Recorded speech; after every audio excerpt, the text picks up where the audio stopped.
Hello guys, welcome back. When we calculate the code complexity, we have to consider three scenarios. First one is big O, second one is omega, third one is theta.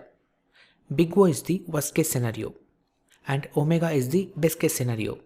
We will represent this with omega symbol. And theta is the average case scenario. We will represent this with theta symbol.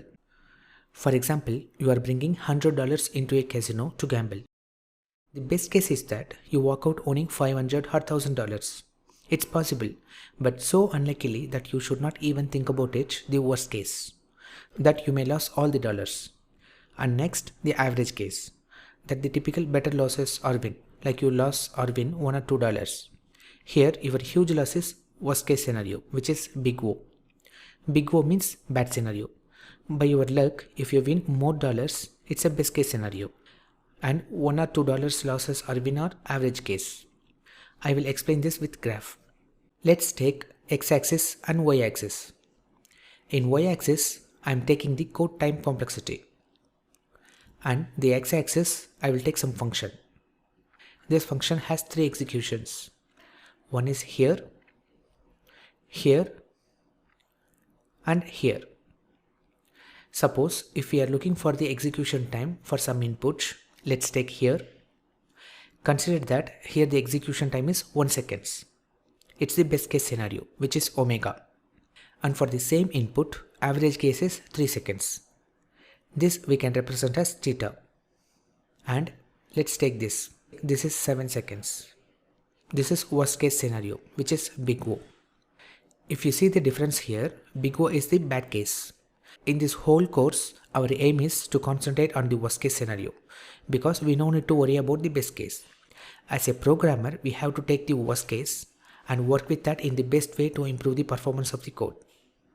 Let's take this list of values: 5, 9, 6, 1, 4, 8, 2 and 7. I'm going to find number 7 from this list of values. If we go over linear way to find this 7 from this list of values, we have to start from first element.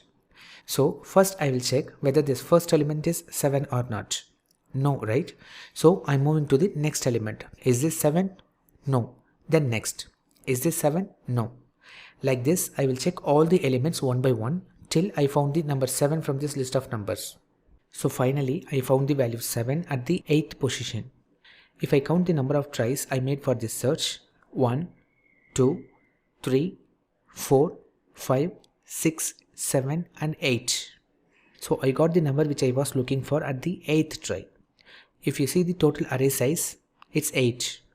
I found the expected value at 8th try. This is the worst case scenario.